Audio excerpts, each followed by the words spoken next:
Most prone to anaemia யாருக்கு நிறையவே இது இருக்கிறதுக்கோ இல்ல வர்றதுக்கோ நிறைய வாய்ப்பு இருக்கு.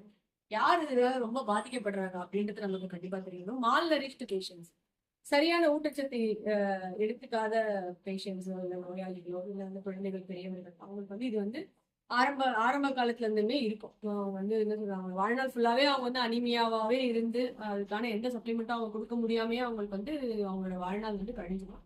அதே மாதிரி டீனேஜஸ் வந்து அந்த ஏஜ்ல வந்து சில இன்டேக் எடுத்துக்க மாட்டாங்க, போவாங்க வருவாங்க படிப்பாங்க. ஸோ அவங்களுக்கும் வந்து அனிமிக் ப்ராப்ளம் வர்றதுக்கு நிறைய வாய்ப்பு இருக்கு. அதே மாதிரி அதிக ரத்தப்போக்குள்ள உடைய பெண்கள், இப்போ நம்ம வீட்டுல இருக்கும்போது நம்ம வீட்டுல இருக்கலாம் சரியான முறையில வந்து அவங்க வந்து அதை வந்து கவனிச்சுக்கலாம் இருக்கலாம். அது வந்து நிறைய ரத்தப்போக்குள்ள பெண்கள் அப்படிங்கும்போது அவங்களுக்கும் வந்து குரானிக் ஒரு அனிமியா இருக்கும். அதை வந்து அவங்க வந்து டேக்கிள் பண்ணவே மாட்டாங்க, அப்படியே இருக்கும் மாசம் மாசம் அப்படியே போயிட்டு இருக்கோம். அவங்க அதை அப்படியே வச்சுட்டு அவங்க அப்படியே ரன் பண்ணிட்டு இருப்பாங்க. ஸோ அந்த மாதிரி இருக்கவங்களும் ரொம்ப வந்து குரானிக்காவும் இருக்கும். கர்ப்பிணி பெண்களுக்கு நிறையவே டிமாண்ட்ஸ் இருக்கும். அசிஷன் நம்ம சொன்ன மாதிரி அவங்களும் வந்து எடுத்துக்கணும். Folic acid supplement, iron supplement எல்லாமே எடுத்துக்கணும்.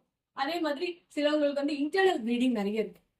சிலருக்கு வந்து மோஷன் வழியா ரத்தம் போறது, அந்த மாதிரி இன்டர்னல் ப்ளீடிங்ஸ், அந்த மாதிரி உள்ளுக்குள்ளேயே வந்து குடல்ல பிரச்சனைகள் இருக்கும். இன்டர்னல் ப்ளீடிங் உட்புற ரத்த போக்கு இருக்கும். அந்த மாதிரி இருக்கும் போதும் வந்து பிளட் லாஸ் இருக்கும். ஸோ அதுவும் வந்து அதே மாதிரி சிறுநீரக பிரச்சனைகளுக்கு டயாலிசிஸ் எல்லாம் பண்றாங்க இல்லைங்களா, அவங்களுக்கும் வந்து ரத்த போக்கு நிறைய இருக்கு. ஸோ அதையும் வந்து அவங்க வந்து பண்ணலன்னும் போது அவங்களும் அனிமிக்கா ஆகிறதுக்கு நிறைய வாய்ப்பு இருக்கு. பெட்ரிடன் பேஷன்ஸ், அதே மாதிரி ஆட்டோ இம்யூன் டிசார்டர்ஸ்ல உள்ள பேஷண்ட்ஸ்க்கும் வந்து பிளட் ரொம்ப கம்மியா இருக்கும். அதே மாதிரி மது அருந்துறவங்களுக்கும் வந்து பிளட் ரொம்ப கம்மியா இருக்கு. ஸோ இவ்வளோ இந்த மாதிரி இருக்கிற எல்லாருமே வந்து ப்ரோன் டு அனீமியா. ஸோ இதுல நம்ம யார் எது எது வரும் அப்படின்றத வச்சு நம்ம வந்து யார் அனிமிக்கா இருப்பாங்கன்றது நம்ம ஓரளவுக்கு யூகிச்சிடலாம். அதுக்கப்புறம் இப்ப எந்த உணவுகள், சரி இப்போ இதெல்லாமே நம்ம பார்த்துறோம், இதெல்லாம் வந்துச்சு, இதெல்லாம் அறிகுறிகள் இப்படிலாம் இருக்கு எல்லாமே.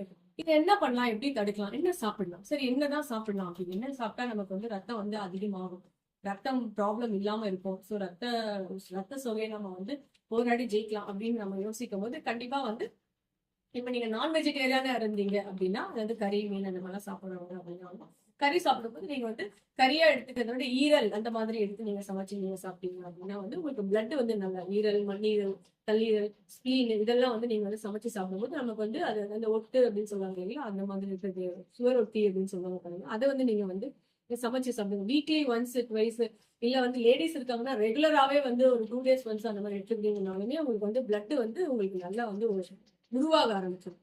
ஸோ ஒன்ஸ் உருவாக ஆரம்பிச்சிச்சுன்னா அந்த டெஃபிஷியன்சி ஆட்டோமேட்டிக்கா வந்து கம்மியாயிடும் மெயின். அதுக்கப்புறம் வந்து இது தவிர நீங்க வந்து ஃப்ரூட்ஸ், வெஜிடபிள்ஸ் அந்த மாதிரி சிகப்பு கலர்ல இருக்கிற எல்லா காய்கறியும் சாப்பிடுங்க. எல்லா காய்கறி, பீட்ரூட், தக்காளி எல்லாம் எது ரெட் கலர்ல இருக்கோ எல்லாமே வந்து ஹெச்பி தான். மாதுளம்பழம்னு அடிக்கடி நீங்க வந்து சுகர் இல்லாம நீங்க ஜூஸ் மாதிரி போட்டு குடிங்க. அந்த அந்த பருப்புகளை நீங்க வந்து அடிக்கடி சாப்பிடுங்க.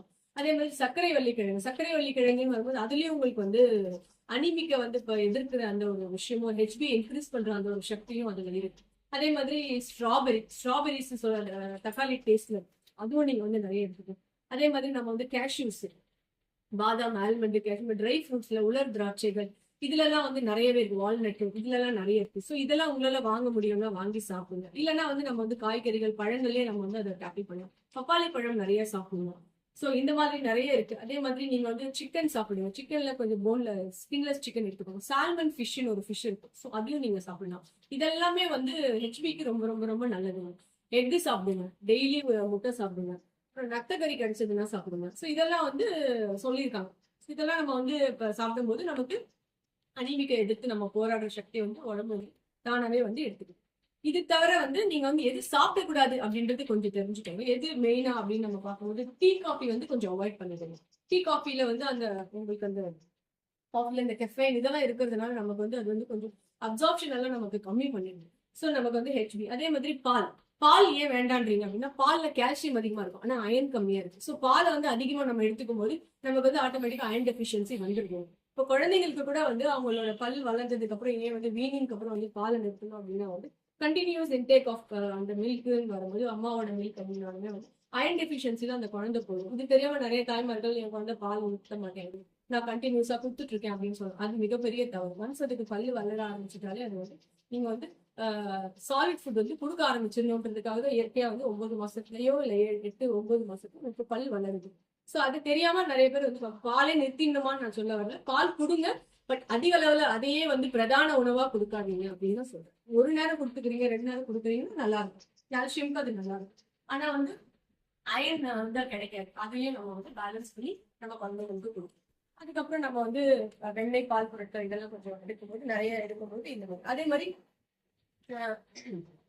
மெயினா வந்து இதெல்லாம் நம்ம தவிர்க்கணும் அப்படின்றது நம்ம தெரிஞ்சுக்கிட்டாலே நம்ம அனிமிக் இல்லாம நம்ம இந்தியாவை பொறுத்த வரைக்கும் வந்து அனிமிக்கால தான் நிறைய வந்து வந்து பிளட் லாஸ் ஆகிறது வந்து பிரெக்னன்சில அதனாலே வந்து பாதி குழந்தைகளும் இறக்குறாங்க, பாதி தாய்மார்களும் இறக்குறாங்க.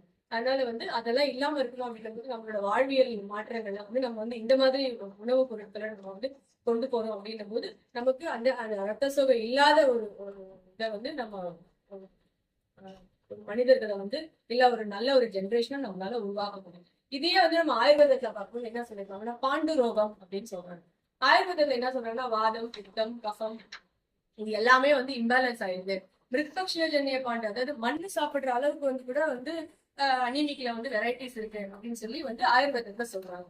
அன்னைக்கு இன்னும் என்ன பண்ணுவாங்க அப்படின்னா வந்து மெயினா வந்து ரசதாது, அதாவது ஆயுர்வேதத்துல வந்து சப்த தாதுன்னு சொல்றாங்க. ரச, ரத்த, மாம்சம், மேதம், மஜ்ஜா, அஸ்தி, மஜ்ஜ, சுக்ர அப்படின்னு சொல்லி 4 இது வந்து சப்த தாது வந்து 7 வகையான தாதுக்கள் வந்து உருவாகும்.